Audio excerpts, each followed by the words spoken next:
Hello, എല്ലാവർക്കും എൻ്റെ ഇന്നലത്തെ സന്ധ്യ കിച്ചൺ വ്ലോഗിലേക്ക് സ്വാഗതം. അപ്പോൾ ഇന്നലെ വൈകുന്നേരം മകിൽ ജോലി കഴിഞ്ഞ് വരാൻ നേരത്ത് കുറച്ച് ചാള വാങ്ങിക്കൊണ്ട് വന്നിട്ടുണ്ടായിരുന്നു കേട്ടോ. കുറച്ച് അധികം ഉണ്ട് കേട്ടോ. ചട്ടി നിറയെ ഉണ്ട്. കുഞ്ഞി ചാളയാണ് കേട്ടോ. അപ്പോൾ മോളുടെ കുഞ്ഞുങ്ങൾ 2 എണ്ണം ഉറങ്ങിയിട്ടുണ്ടായിരുന്നില്ല കേട്ടോ. അപ്പോൾ അതുകൊണ്ട് ഞാൻ ഒറ്റയ്ക്ക് തന്നെ വെട്ടേണ്ടി വന്നു. അല്ലെങ്കിൽ മോളും കൂടി ഹെൽപ്പ് ചെയ്തേനെ കേട്ടോ. അപ്പോൾ ഞാൻ ഒറ്റയ്ക്ക് കുത്തിയിരുന്ന് വെട്ടുവാണ് കേട്ടോ. കുഞ്ഞി ചാള ചെയ്തുകൊണ്ട് കുറേ സമയം പിടിക്കുമല്ലോ. അടുക്കളയിൽ നിന്നാട്ടോ മീൻ വെട്ടുന്നത്. എന്നാലും അത്യാവശ്യം നല്ല കൊതുകുതിരിയൊക്കെ കത്തിച്ച് വെച്ചിട്ടുണ്ട് കേട്ടോ. അങ്ങനെ ഞാൻ മീൻ വെട്ടിക്കൊണ്ടിരിക്കുവാണ്. അപ്പോൾ കുറച്ച് കഴിഞ്ഞപ്പോഴേക്കും മോനും കൂടി അടുത്ത് വന്നിരുന്നു കേട്ടോ. അവൻ കൂട്ട് വന്നിരുന്നതല്ല, അമ്മ ഈ ചാള വെട്ടി കറി വെച്ച് എപ്പോൾ എനിക്ക് ചോറുണ്ണാൻ പറ്റുമെന്നുള്ളൊരു ഇതിൽ വന്നിരിക്കുവാണ് കേട്ടോ. അങ്ങനത്തെ മീനൊക്കെ വെട്ടിക്കഴിഞ്ഞു.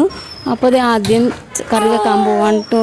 ചട്ടി അടുപ്പത്ത് വെച്ചതിന് ശേഷം വെളിച്ചെണ്ണ ഒഴിച്ചു. ആദ്യം തന്നെ കുറച്ച് വേപ്പിലിട്ടതിന് ശേഷം 1 സ്പൂൺ ഇഞ്ചി വെളുത്തുള്ളി പേസ്റ്റ് ഇട്ട് കൊടുക്കുവാണ് കേട്ടോ.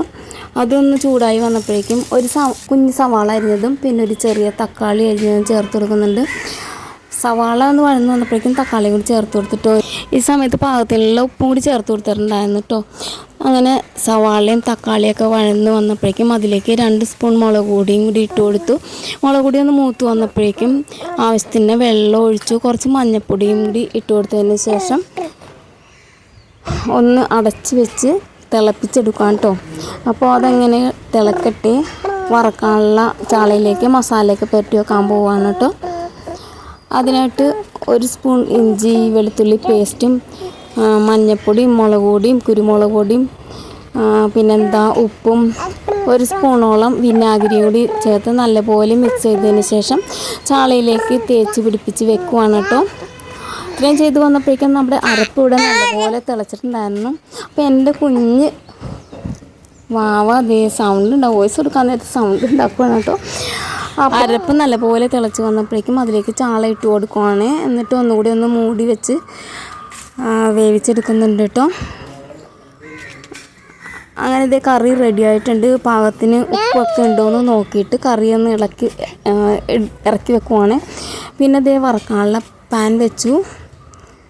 അതിലേക്ക് വെളിച്ചെണ്ണ ഒഴിച്ചു കൊടുത്തു. വെളിച്ചെണ്ണ ചൂടായി വന്നപ്പോഴേക്കും 2 തണ്ട് കറിവേപ്പില വെച്ച് കൊടുത്തിട്ട് നമ്മുടെ ചാള അങ്ങ് പിറക്കി വെച്ച് കൊടുക്കുവാണ് കേട്ടോ. ഇവിടെ കറിവേപ്പില വെക്കുന്നത് ആർക്കും ഇഷ്ടമല്ല, എന്നാലും ഞാൻ കുഞ്ഞ് ചാള ചെയ്തുകൊണ്ട് വേപ്പില വെച്ചെന്നുള്ളൂ കേട്ടോ. അങ്ങനെ ഒരു സൈഡ് മൊരിഞ്ഞ് വന്നപ്പോഴേക്കും മറിച്ചിട്ട് മറു സൈഡും കൂടി മൊരിയിച്ച് കൊടുത്തിട്ടോ.